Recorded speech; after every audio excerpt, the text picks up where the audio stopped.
Okay, in this video we're going to continue from where we left off, and this video is focused on Photoshop.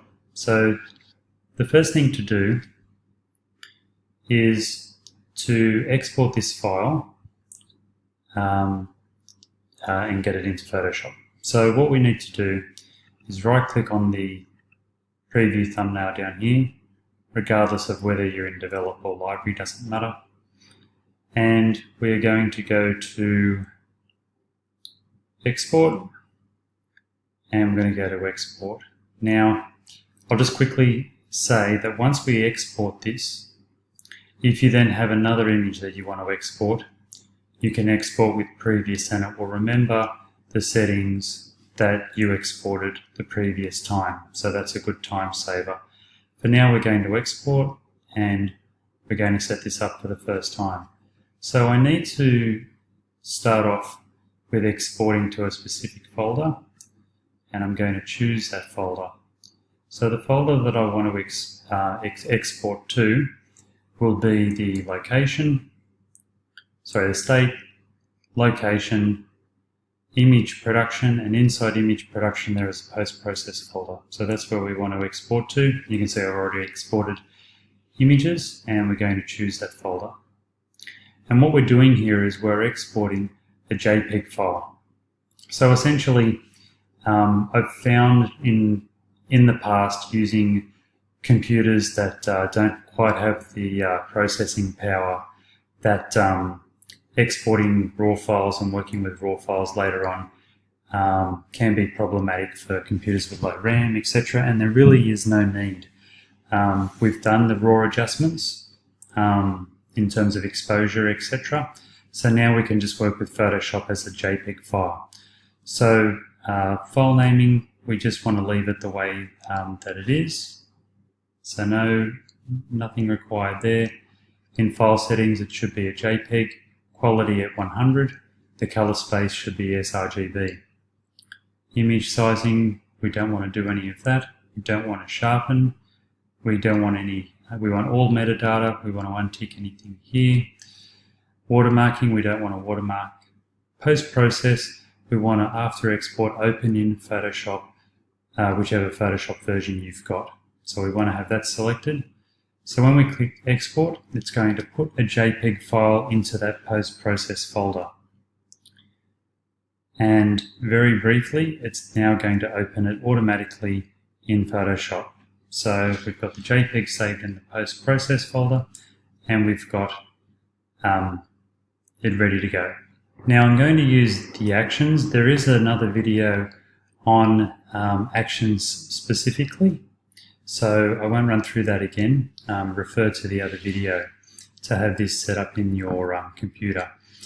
So this image, I'm going to do a 1360 by 720 image, and I'll click play on that. And that's going to prepare the canvas for me, resize the image down. So I'll just zoom in. I am on a retina screen, so I will be looking at this at 200% rather than 100%. But anyway, so we've got our two watermarks and the layer. It's been set up as a smart object, so we can resize this without editing the core file. And we've got some sharpening going on, which I will get into. So from here, selecting layer 0, and then Command or Control T for transform, and I'm going to hold on my Mac at the Option key so that I can resize this uniformly as I drag from the center out, and that's a good reference point. Now it's up to you to work out what cropping should be applied to this image. So I like the trees that are up here in this image, so I'm going to lose some of the image down there. I'm quite happy with that. And I may clone out that tree there later on because I don't want to crop out that extra panoramic image information there. So that's all that's really required for this image. I mean, for other images, it might be a case of bringing it to here. It really depends on the image. Now, you can see up here the percent. We're only at 25% of the full image, so you really can crop this if you need to. So, but I'm happy with it there for this particular image, and double clicking to accept that crop. So now that I've got my image on a Retina screen, once I said again at 100%, that's what I'm getting displayed. I need to go to 200% to get this to look. If I press F and then F again, I can go to full screen. That's essentially what it will look like. Full screen, 1360 by 720 pixels. So that's kind of, if you're on a normal screen, that's how big it will appear while I'm on a laptop. If you've got a desktop, the image is not going to take up your whole desktop. Now, I'll press F again and come out of it. I'm happy enough to view it at this size, and I'm going to pick probably that area there. That contains the blues that I can see, and over here these people, and I'll do my adjustments with the screen there. Now this watermark here, we don't need that watermark, the watermark over there. You can go in and double click and muck around with the drop shadow. You may need to do that for, like if this was a very light image, you don't need a drop shadow at all. If it's a very contrasty image in this section, you may need to give it more drop shadow, less drop shadow. The goal is to have the watermark clearly visible, but not so prominent that it really interferes with the image. So I can see that perfectly fine. So there's fine. Now coming back to here. Now I may even come, I think I'll go a bit in between. I'm mainly looking at, so Command O will zoom or Control, I think it is O on Windows, will zoom this to the actual frame that you've got so you can see the whole image, and I'm at about 150%. So now that I've got that, I'm going to go and make some adjustments, and there is a specific order that I've worked out more or less that works quite well. So starting off, I'm going to come into selective color, and in selective color I'm going to come down to the neutrals. So in here I'm basically, the reason why I do selective color first is because it is completely non-destructive.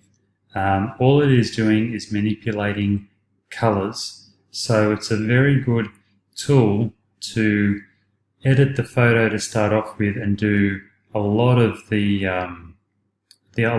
most of the adjustments with color only, so that you're not changing the you're not blowing pixels out, whether in the highlights or in the in the shadows. So the first one is the neutral blacks. So you can see that I can take this all the way down and most of the detail is still there. And conversely, all the way up, and well, it does start to blow out, but essentially in this area here, I'm not really losing a lot of information. So in comparison to other tools. So I need to set the neutrals in a point where we've got some good saturation of the midtones, because essentially that's what this is. So we're not looking at the lights, we're not looking at the darks, we're looking in this mid-tone region here. So we want to give it some nice detail, some nice tone, I should say. And keeping an eye on the darks, I suppose. They're looking fine. We can bring them back, but certainly in there, that's a good start for for the midtones, and you can see the difference that that has made in the midtone region there. Next, color cast. So these three, every time an image is taken, the camera does a good job of color balancing, but there's always tweaks that can be done. So it doesn't really matter the order. I tend to start with yellow first. That's the one that has tends to be the most problematic. So we do have, because there's a lot of greenery in this, we do have a little bit of green going on, which can be pulled back a little bit. These sliders are, most of these sliders are quite minute. You don't need to push these too far. So bringing back a little, or actually taking out a little bit of magenta. And yeah, there's too much cyan in it. Actually, no. So there you go. You'll find these are in minus 0 to 5, plus 5, minus 5, somewhere there. Black can be, yeah, up to 15. It really depends on the image. So now that we've done that, still focusing on tones, we're going to go into the blacks. And generally it's pulling the blacks back a little bit, generally. And I've managed to address what the selective color neutrals added by going into the blacks. Sometimes going up in the yellows can make the image fuller, and magenta and cyan to a lesser extent generally are okay where they are, but sometimes,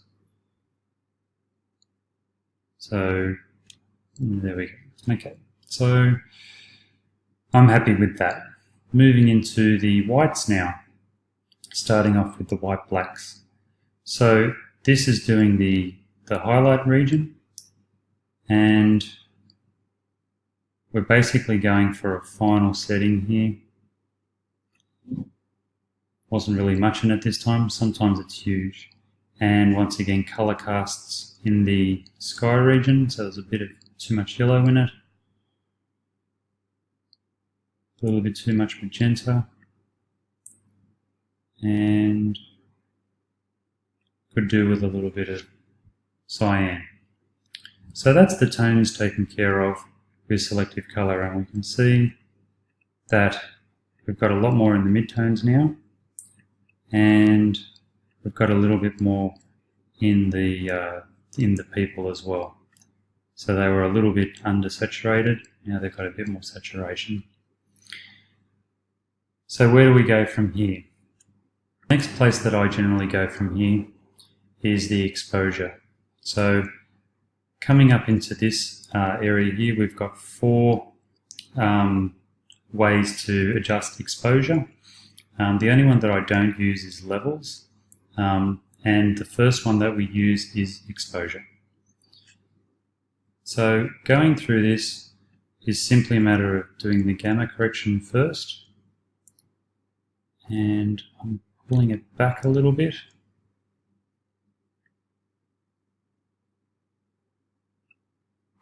That's probably a little bit too much.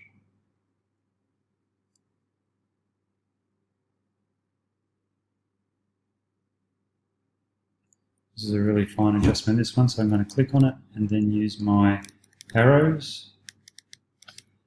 And if you need bigger adjustments, holding Shift and arrows.